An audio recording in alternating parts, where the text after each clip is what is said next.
Halo Bapak Ibu semuanya, ketemu saya lagi dengan Dr. Roni Tamba di channel Anak Sehat dan Berkualitas.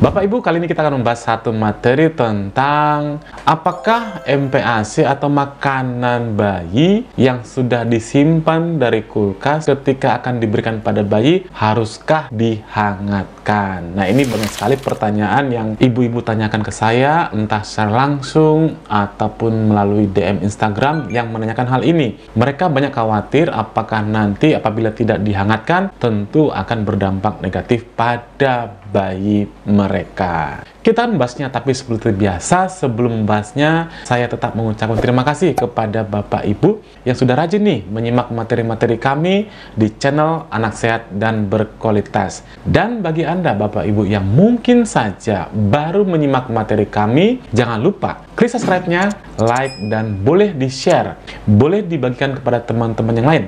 Mana tahu ada temannya, sahabatnya, keluarganya yang membutuhkan informasi ini. Tanpa berpanjang lebar, yuk kita mulai pembahasannya. Jadi banyak orang tua yang khawatir ketika sudah menyimpan makanan bayi atau MPASI, bagaimana cara memberikannya pada bayinya. Kebanyakan dan mungkin saja hampir semua orang tua akan melakukan proses penghangatan. Karena apa? Karena mereka khawatir kalau misalnya MPASI yang sudah disimpan tadi, jika tidak dihangatkan, akan mengganggu pencernaan mereka. Misalnya khawatir kalau bayinya itu diare atau muntah atau menyebabkan gejala-gejala lainnya. Nah, harapannya mereka adalah ketika terjadi proses penghangatan, ini penghangatan loh ya, mereka menganggap nanti MPASI atau makanan tersebut akan terhindar dari paparan kuman. Jadi ini adalah kekhawatiran yang sangat lazim atau sangat wajar sebenarnya. Bagaimana sebenarnya dengan kebiasaan ini apabila dikaitkan dengan keamanan atau kebersihan atau risiko gangguan pencernaannya apabila tidak dihangatkan? Ternyata menurut literatur yang saya baca bahwa MPASI atau makanan bayi yang disimpan dalam kulkas walaupun tidak dihangatkan itu aman. Jadi makanan tadi aman disajikan dalam kondisi dingin, dalam kondisi suhu ruangan ataupun dihangatkan ya. Jadi misalnya gini, makan tadi kalau misalnya habis dari kulkas, apabila misalnya langsung diberikan atau ditunggu dulu, menunggu nanti suhunya menyerupai atau mirip kondisi suhu ruangan kita, atau dihangatkan, ini semua tidak akan berdampak negatif pada kesehatan, khususnya pencernaan si bayi. Nah, ini sebenarnya menurut literatur ya, jadi sebenarnya aman ya.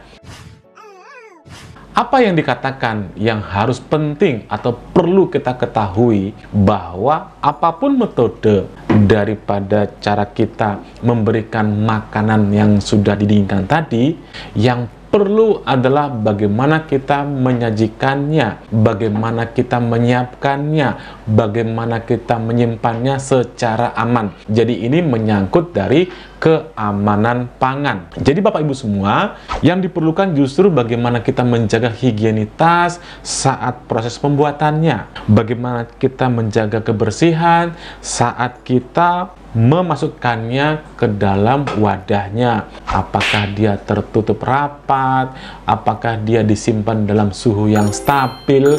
Nah, ini sebenarnya yang paling penting dalam kita menyikapi hal ini. Jadi bukan pada suhunya ya, bukan pada suhu ketika kita memberikan pada bayi, tapi lebih pada aspek bagaimana kita membuatnya, bagaimana kita menyimpannya. Ini yang harus kita perhatikan. Jadi keamanan ini yang paling perlu kita laksanakan, kita perhatikan apabila kita menyimpan dan ingin memberikannya kembali pada bayi kita.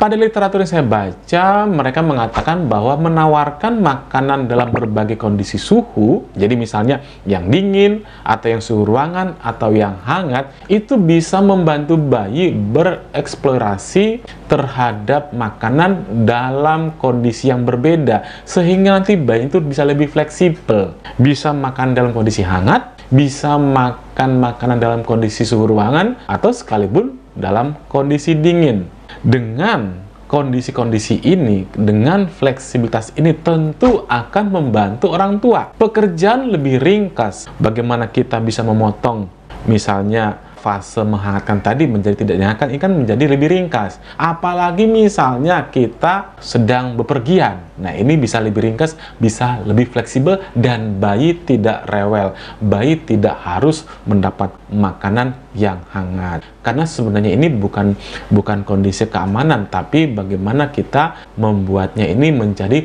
lebih fleksibel pada bayi-bayi kita.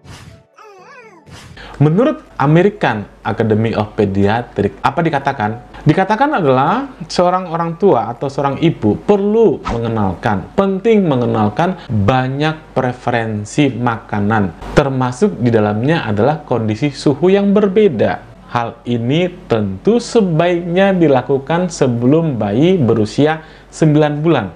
Kenapa katanya di 9 bulan ini? Karena ternyata preferensi makanan pada anak itu sudah terbentuk pada saat usia bayi 9 bulan, apalagi kalau dia sudah 1 tahun. Jadi, kalau kita mengenalkannya dari awal, ini akan membuat bayi itu lebih fleksibel terhadap preferensi. Kalau misalnya kita sudah menghangatkan terus, maka preferensi anak itu akan mau makan jika makanan tersebut harus kondisinya hangat. Jadi, kata AP bahwa boleh saja kita mengenalkannya sejak dini, sebelum preferensi makanan anak itu terbentuk pada saat usia 9 bulan. Nah, demikian Bapak Ibu semuanya, saya sudah paparkan tentang materi ini. Bagaimana? Apakah harus dihangatkan atau tidak? Itu tergantung daripada preferensi ibu semua. Mau dihangatkan boleh, mau tidak dihangatkan boleh, mau langsung dingin boleh. Semuanya tergantung dari preferensi bayi kita. Soal keamanan, dinyatakan tadi aman, tidak akan berefek samping pada kesehatan bayi kita, khususnya pada saluran pencernaannya. Mudah-mudahan nih materi ini bermanfaat bagi kita semuanya. Salam sehat Bapak Ibu semuanya. Dadah!